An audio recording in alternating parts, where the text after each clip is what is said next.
Welcome to USA Global TV and Radio, where our mission is to provide education, entertainment, hope, and inspiration. USA Global TV and Radio connects you with experts and audiences all around the world every single day to help you succeed in business and to live a richer life. Visit us at usaglobaltv.com to learn about career and life-changing training and mentoring programs like the Listening Mentor. Subscribe to our newsletter to stay informed about our special programs and offers. Discover how you can become a guest on one of our shows or a host or producer of a USA Global TV and Radio show of your very own. That's USA Global TV and Radio, where the doctor is always in.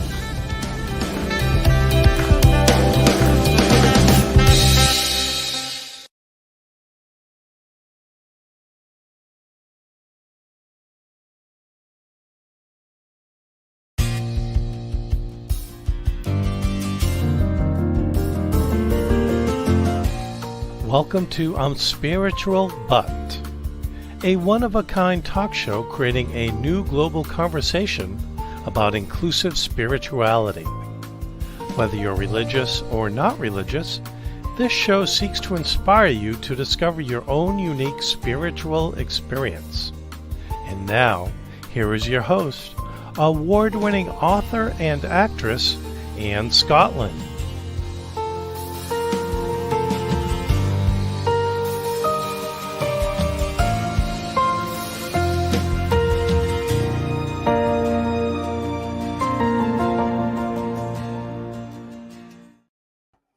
Hi, welcome back to I'm Spiritual But. So happy to have you tuning in here live again today for our spiritual talk show, talking about inclusive spirituality and what it means to listen, to understand the differences of those around us, and how can you take your spirituality to the next level. This isn't a formula. This isn't a guide. It's sharing each person's individual spiritual experience as we visit with our amazing guests and learning what their journey has looked like and learning what can bring hope and encouragement to you or to those around you. So thank you again so much for tuning in. And please, it's a live show, so please send us your comments and questions. We'd love to respond to as many of those as we can during the show. So a quick announcement as well. So next week in this time slot, come check out a brand new show that I'm also hosting, and it is called Global Socialpreneurs. So this is a interview talk show just like we've been doing here, and it's about helping people create for-profit sustainable social enterprises. How can you create a social program, make an impact, but create it in a for-profit way that makes it more sustainable over time? Doesn't mean you do it to get rich. It means you do it so that money can go back in to the program that you're passionate about and or even contribute income to the founders. So it's a really exciting topic. It's very cutting edge. It's a big on the global stage and a great, exciting conversation. We're going to have amazing guests and social entrepreneurs who have been doing this for a long time and are sharing their secrets and expertise and stories in their field. So join us next week for Global Socialpreneurs. But first, I want to introduce today's very special guest here on I'm Spiritual But. And he's not really a stranger at all. You're going to know a second you see him. It's Dr. Roger Leslie again, and I'm just going to introduce him again in case you didn't meet him earlier in the show. He's an author, teacher, librarian, professor. He's a book reviewer, writing coach, editor, publisher, public speaker, talk show host. And this is really, all of these items have fulfilled his passion to inspire people to live the life they dream and empower them to know and trust their own soul. And he was my co-host when we started this show. So I'm super excited to welcome you back, Roger Leslie. Hi, Anne. Great to see you again. Good to see you. Let's see if I can get my talking going straight here this morning. How are you? I'm doing fabulously. How are you? I am good as well. I am so good. So, we have had so many amazing guests since you were here last on the show. I'm Spiritual But. But you're a good old friend, or my co-host. So anything new and exciting in your own life that you'd like to share before we really get started, or what's going on? So I wanted to just mention a little bit about this fabulous journey. You approached me about doing this show in the fall, and everything came together so naturally and so fluidly. I knew that was a sign from Spirit that it was something to do. So we did it, we embarked on it, and I loved it. What I thought I was applying for mostly was just co-hosting. I learned early on that there's so much backstage work to be done. And when that showed up, something inside me intuitively told me this might not be the best fit for me. And that's when you and I discussed it, and I decided to bow out of the show after the first 2 months. So I just want to encourage your listeners and the viewers to listen to that still small voice. The more you stay in tune with it, the easier it is to respond correctly to it. You know, people would say, well, were you disappointed that you didn't stay with the show? Did things fall apart or anything? I said, no. It became clear from the beginning that I was meant to start it. It became clear early on that I was meant to bow out, and everything with you and the producer and everyone connected to it were so gracious and so kind. It was a very fluid moving in and a very fluid moving out. And it allowed me to do what I know I'm here to do, and that is to focus on my writing. So I encourage people, as they're making decisions, as they're thinking about what they want to do and how they want to do it, pay attention to that still small voice and heed it. It will always lead you in the right direction. Amazing. And I love you use the word fluid, because so many times, even when we're doing something that's amazing or good or even exciting and something that we love, we can kind of stick to it, even when your gut, your spirit, whatever that is, speaks and says, it's not quite fully aligned at this point in time. And for you, you had a brand new book to launch too and to finish. So that was really exciting that you were able to get the time to do that. So, and in the meantime, we have blessed so many people with this show, people who have called in and wrote in, and how this has made such a great impact on them. And they've loved this really unique, one-of-a-kind conversation where we're not trying to convince anyone or change anyone, but just share from the heart our own spiritual journeys, share what's working, and with some incredible people and leaders from all over the country and even the world. So we'll welcome you back, Roger, for today. And so, yes, I know what we're here today, especially to talk about the subject of your new book, because I think it's a subject that is sometimes awkward in spiritual conversations, at least in some religious circles. So we want to talk about, again, how can we listen, understand, be open, choose to see the world from a different point of view, and understand everyone's spiritual journey equally. So, Roger, go ahead and tell us about your book. So the book is entitled Light Come Out of the Closet, and it is a memoir of my experiences from about the age 11 to 17. And people have asked me, why did you decide to revisit that stage in your life this far afterwards? And here's what happened, Anne. So I was raised in a very strict, moral, spiritual environment. I had great parents. I went to a parochial school and was taught many great things. However, from the very start, I knew I was gay. I didn't exactly know what that meant until I was a little bit older, but I sensed that something about me was different. And the messages that I kept hearing throughout my childhood is that if I am who I am, that suddenly negates all the good that I was doing. Because as a boy, I was a rule follower. I wanted nothing more than to please my parents, make them proud of me, and to do right by my teachers. And so everything that I was doing that defined my character seemed to be able to be swept away by virtue of the fact that I was born with a gay orientation. And so I struggled with that. And for years, after I let go of that religious background, I had painful memories of what that brought to me. And then more recently, I realized, perhaps there was a gift in there.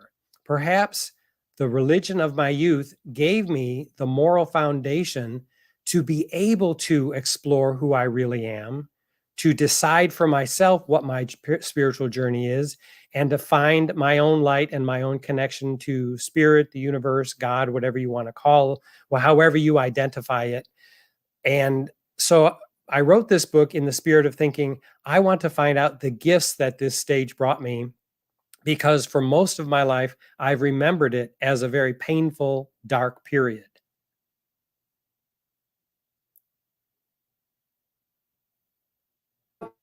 I hit mute twice and then it came back. So this is amazing. So the purpose of this book is what's the purpose of this book for others, for your readers? How do you envision this book serving in a particular way? So, like my mission in life in general, this book is meant to empower I think we people. lost him for a second. So when he comes back, we'll talk a little bit more about that. I think he's reloading. There he is. He is. So Roger, I was just asking, so what do you envision this book doing for your readers? Like, what purpose do you hope it fulfills? Clearly, it was very therapeutic and useful for you to articulate your own journey. But what are you hoping people walk away with, or maybe even more than one message? So, the theme of this book, like my mission in life, is to empower people to follow their own spiritual path, to trust their intuition, to listen to their own heart, and decide for themselves what's right for them. It's not about being gay or not being gay. It's about the spiritual journey and how we are faced with what feel like challenges at first, but those challenges are actually the gifts that empower us to move in the direction that spirit is leading us so we can fulfill our mission in life. And that mission is always good and always involves love. I love that. I love that. So tell us a little bit more about the contents of the book. So I trace my own experience of the messages that I was hearing from adults in my life during that time period. And everything I kept hearing kept telling me, oh, this is wrong. I'm doomed to hell. This is not going to work. I will never be loved. And that was the biggest part that led to the depression and some of the suicidal thoughts I had as a teenager. It's just like, if this is true of me, then I will never be loved. I will never be able to love or find love. And over the course of writing the book, I came to realize how I was choosing to notice certain messages and interpreting them in a way that felt hurtful. That people were not saying things intentionally to hurt me, but that's how I was interpreting them.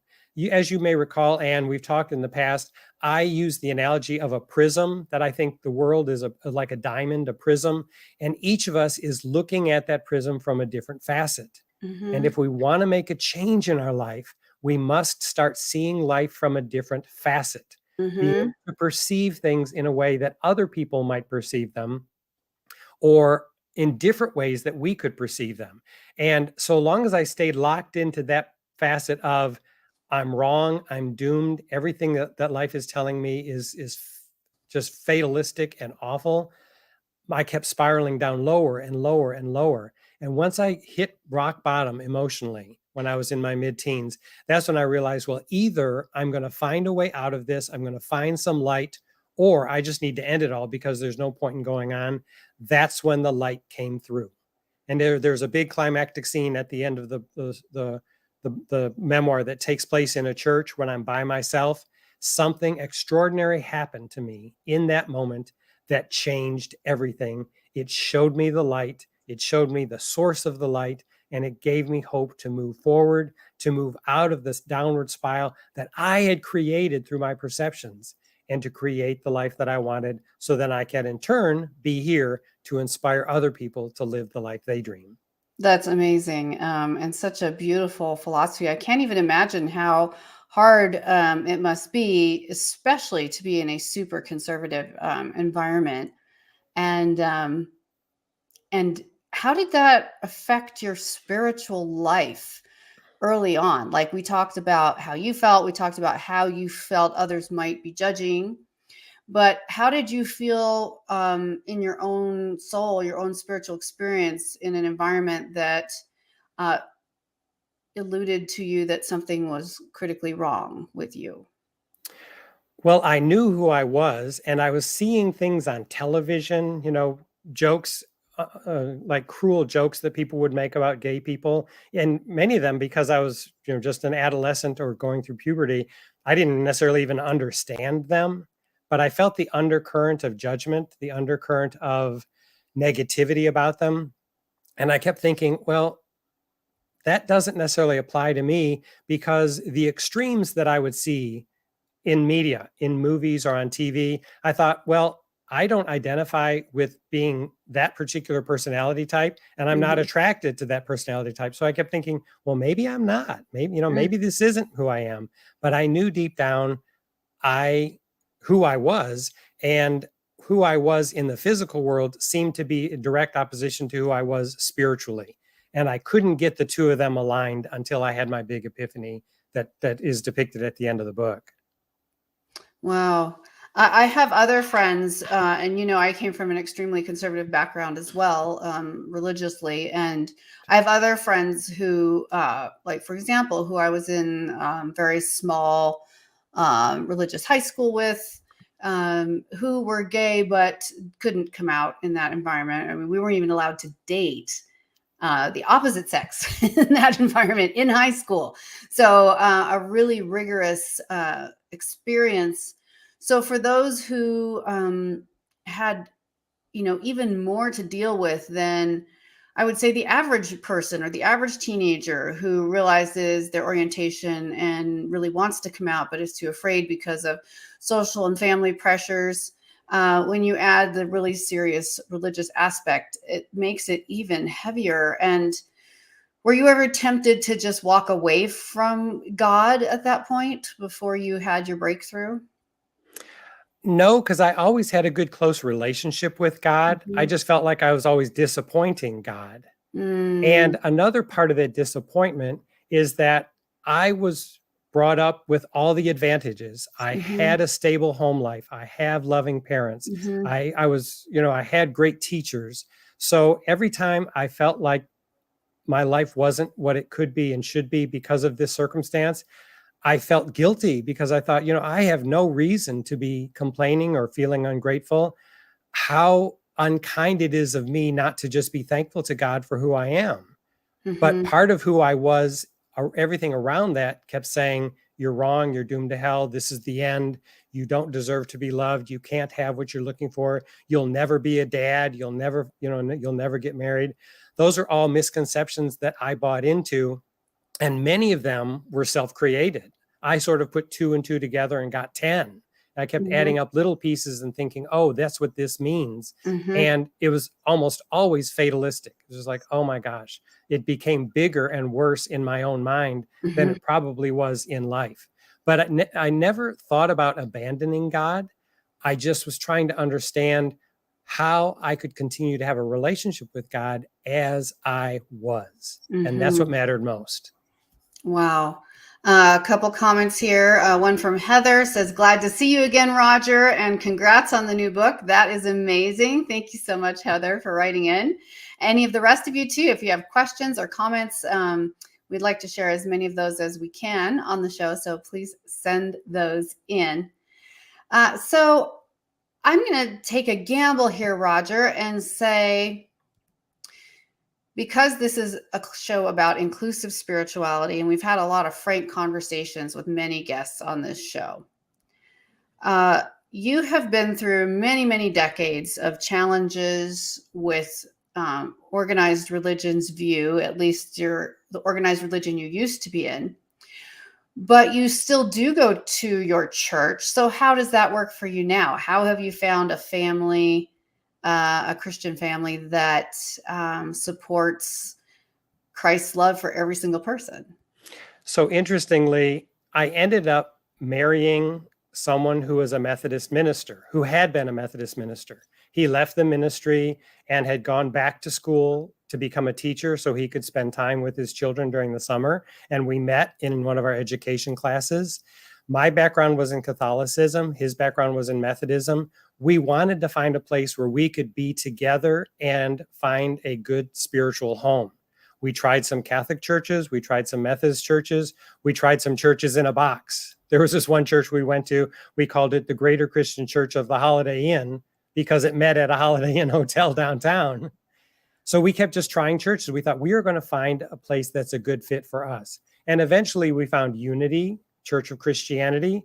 And Jerry ended up actually becoming a minister at Unity of one of the local Unity churches, and was the senior minister there for 15 years. Wow. So I'm not promoting any particular religion or any particular denomination, but that was a good fit for us. We found something that worked for us. We felt included. And it wasn't an exclusively gay church, because that's not what we were looking for. We were looking for just an open, accepting, eclectic spiritual path that allowed us to continue our own journey and figure out where God was leading us individually and as a couple. And that was a good fit for us. Wow. So as you know, I'm a Bible scholar myself. I've read many in sort of my own, what I might call deconstruction, so I could reconstruct my spiritual experience. Many books by academics and theologians about questions. His name is just eluding me, but there was a really good book that came out quite a few years ago. It was called Slaves, Women, and Homosexuals. And it evaluated the biblical treatment, in particular Old Testament treatment of women, of slaves, and of people who were perceived to be gay. And it was incredibly good book. It's very heavy reading, but because it took 3 views on each case. So there was a liberal view, a middle view, and a conservative view. And it was a really educational way to, regardless of how a person is approaching this topic from their religious experience, there was sort of an outcome in each of those discussions they could pick from, if you will. It was very thoroughly done in a very academic way.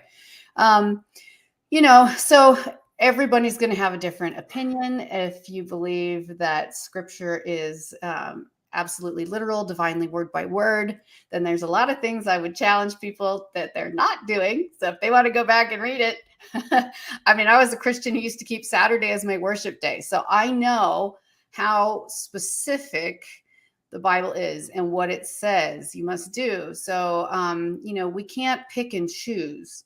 What I see as Christ's message, Jesus' message to the world, Christian, non-Christian, Jewish. He was Jewish, by the way. When Christ's message to the world was one of love and inclusivity, and a message to me that really resonates with so much of what the past legislated in thousands of years ago in a very different social environment, where procreation was critical, where safety was critical, where there were so many different impactful elements of an ancient civilization, ancient traditions, ancient religions. The Jews, obviously, and other religions had animal sacrifices, but that wasn't unique to Jewish religion at all. That was very common in many religions in that day, in Mesopotamia, Persia, Babylonian, depending on when you were looking. So having this mindset, I feel like, Jesus kept saying, if something makes sense and you're not hurting anyone else, then why not do it? When his disciples were hungry and they're walking through a field of grain and they're really, really hungry, like tummy's growling because it's the Saturday, which used to be the holy day, right? Before Christians made it Sunday. And the disciples were hungry. And when some of the holy men, the priests, saw them eating, corn or whatever it was, and feeding themselves, they were just like, that is not okay. You're breaking the Sabbath. This is terrible. And Christ says, he says, the Sabbath was made for man, not man for the Sabbath day. In other words, he said, leave my guys alone. The Sabbath, in that context of that culture at that time, was a blessing, a gift of rest, to spend time with family, to ponder God, for humans to benefit from. It wasn't that the Sabbath had been made first in this discussion, and then humans had to conform to something that already existed. It was actually a gift to humans. Humans weren't being sacrificed to the Sabbath. So that's just one of those illustrations from the Bible, from the New Testament. And there's so many more where if someone is open to looking at the spirit of the law instead of the letter of the law, you can find a gospel so much more filled with hope, so much more filled with love, with encouragement. And, my journey was very different from yours, Roger, but I wrestled with all of these things. I mean, agonized over these things. I mean, I got divorced. It was horrible. I didn't want it. It was the first time in either side of my family history anyone had been divorced. There was a lot of criticism from my religious spaces. But like you, I realized that sometimes I was amplifying the negative voices and not listening to the compassionate voices. So the stories that we tell ourselves was, my pastor of my church sat me down and said, even though this person is living multiple lives in multiple states and all these other abusive things, the only answer is reconciliation, stay married, have a relationship. And I found that so incomprehensible at the time. When I had laid it all out, like no one can argue with what I have here for my own safety, if nothing else, then still that was the answer. And my mind thought, what? I have kept every rule since I was a little kid. How is it? This is so not logical. I mean, no one would treat their pet dog this way. This is not how love and compassion shows itself. This is not how the Jesus I grew up understanding is. And then when I ended up visiting with a different spiritual leader that was on the fringes of the same organization, but a pastor in a more liberal church, I just remember sobbing and sobbing and sobbing in front of him at his desk because of the compassion that came through for human beings, for understanding. And, I used to be critical of divorced people because that's how I thought I should behave when I grew up in such a really conservative environment. All of a sudden I'm one.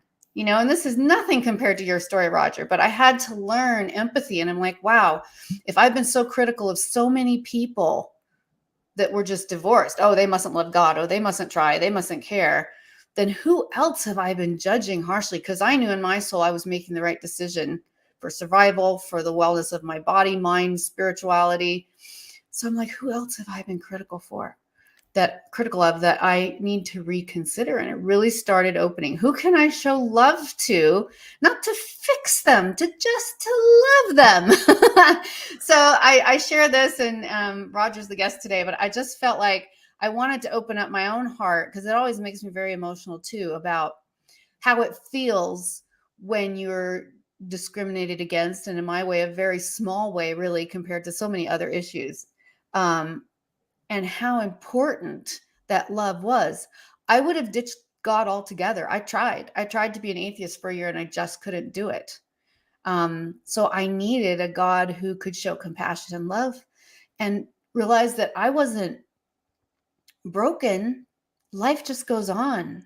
I'm not broken. I'm not damaged. I dated a guy briefly around that time, very briefly after my divorce, that was all about dating, thought that was great. And then whenever we talked about something serious, like, oh, maybe getting more serious or engaged or anything like that, he's like, oh, no, I can't marry you. You're divorced. And he was very sincere about that. And so, take all the benefits, but then like, oh, but you're dirty goods. I can't be associated with that. So coming through those experiences really changed and shaped me, who I am, and made me a more compassionate person. So I'm sure you have so much more to say. That I'm done, but thank you for letting me share. Thank you. Well, you bring up perfect points, because the whole point of this show, when we put it together, was all about the individual spiritual journey. What you just shared is an example of everything that we are doing in relation to other people is only a reflection of what's going on inside of us. Yeah. If we're judging the other people, it's because we're judging ourselves. If we are loving and compassionate to other people, it's because we are learning how to be loving and compassionate with ourselves. So, when I see people who are doing things that are cruel or unkind to other people, I don't feel threatened by them, because my perception is, and this is just a perception from the facet of the prison that I'm seeing the world, but my perception is that person is that miserable inside him or herself as well. Mhm. And so they're lashing out, they're being cruel to other people. But when they go home and they're by themselves, they are just as miserable as Mhm. they are in that public forum where they're being cruel to other people. And then you see other people who are loving and kind and generous and are all doing altruistic things all the time. That's a mindset, and that's a discipline that requires regular practice.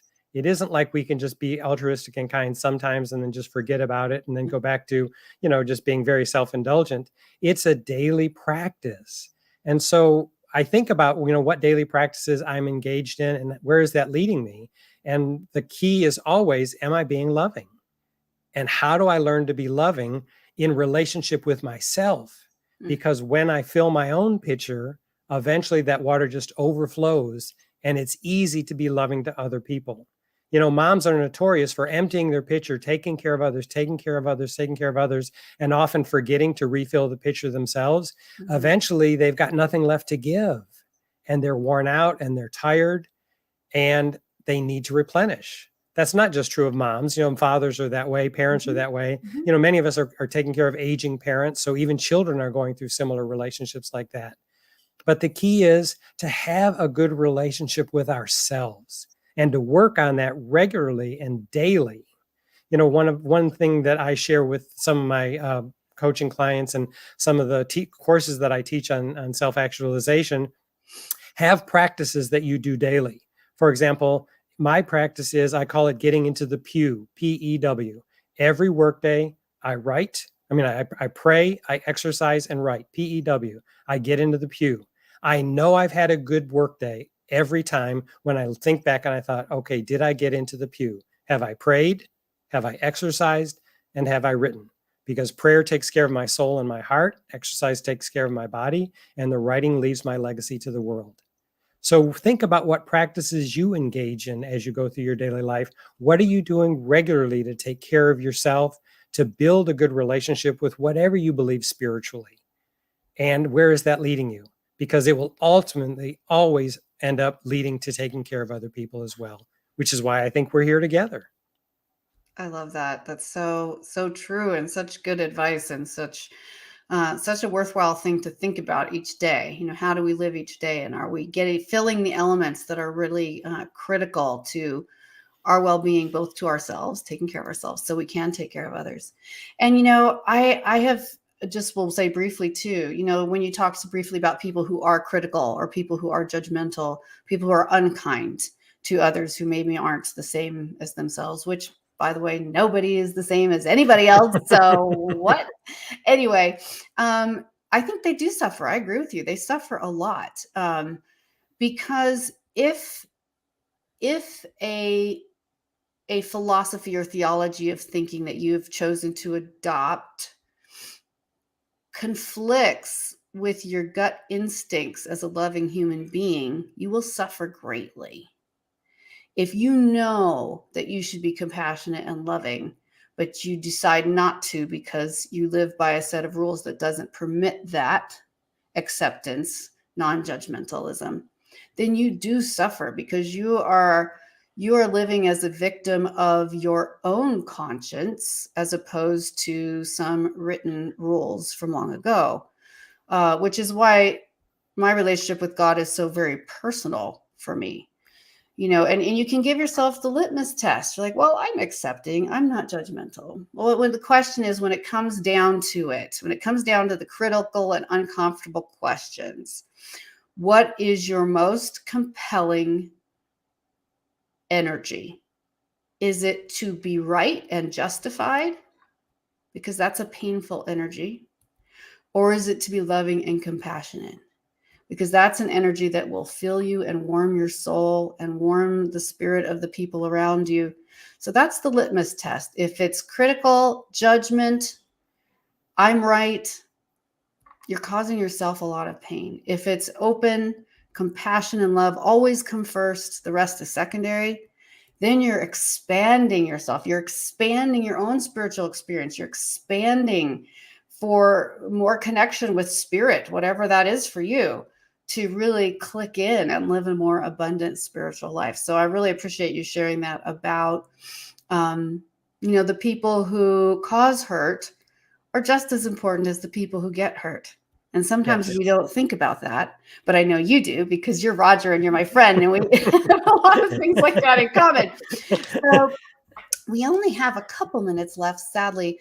Any other takeaways you would like to share for gay people in Christian communities, for Christians who have a traditional lifestyle, who are trying to decide how to interact with people not like themselves? What is one or two of your takeaways that you would like to leave people with today, Roger?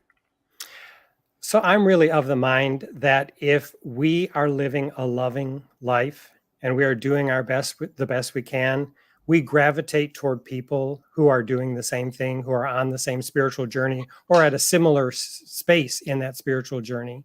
And we can support each other and love each other through that. So it all comes down to having a relationship with ourselves and then acting out of love in relation to other people.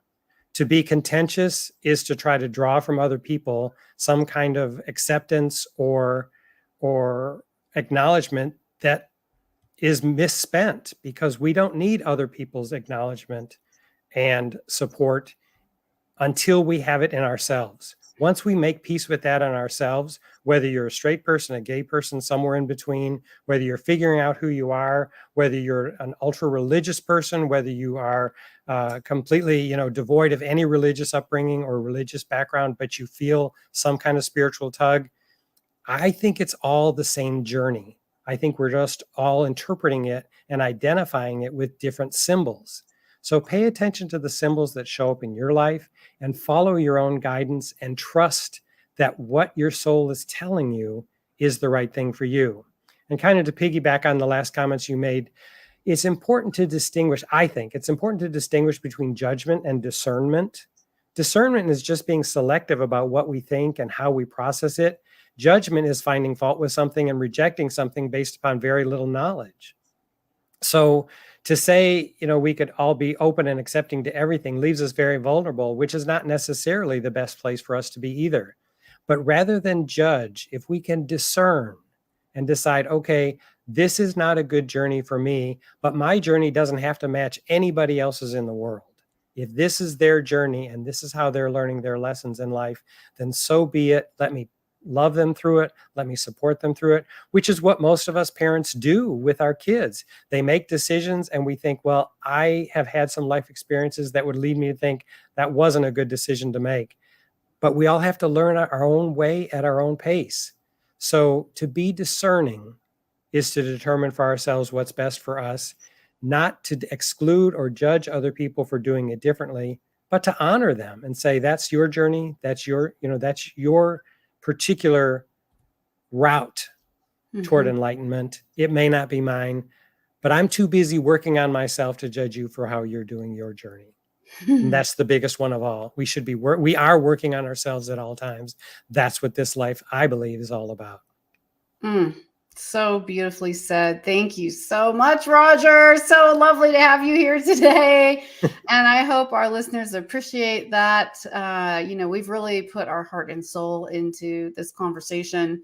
And I hope that people will go away with the willingness to think, to broaden your perspective, to live life more generously, not financially per se, but with your attitudes, with your behavior, with your willingness to love and comfort and support others, and checking out the mote in your own eye, if you know that phrase, before you look at the beam. And saying your brother has a mote in your eye, that's what it is, and a beam in your own. So we hope this has really been useful. We hope you take away lots of ideas for improving your own spiritual walk, whatever that looks like. And always reach out. Always know you're never alone.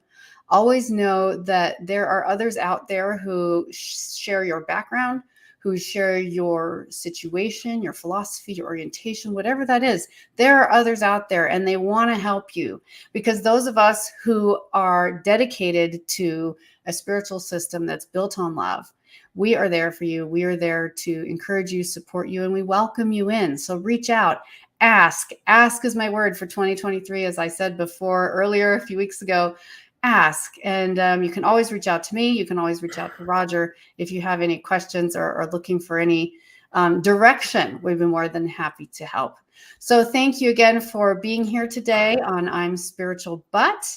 An amazing, amazing episode today. And please join me next week because I'm going to be back and we are going to have, I'm also starting this brand new show called Global Socialpreneurs. And this is about taking our love and compassion actively on the ground. How can we create sustainable impacts, social impact, environmental impacts in our world? How can we find ways to create for-profit social initiatives that are more sustainable over time and that even allow those who found them to get paid if it's run like a business? That's what's exciting, running a social enterprise, running a social initiative as a business. And again, a hot topic right now. So I'm going to jump on that bandwagon. Join me here next week. And we will be talking about global socialpreneurs, and we're going to have a phenomenal guest you're not going to want to miss. I promise you on that. You are not going to want to miss. So please tune in. That's going to be 12 noon Eastern and 9 a.m. Pacific. Be well and love your neighbor.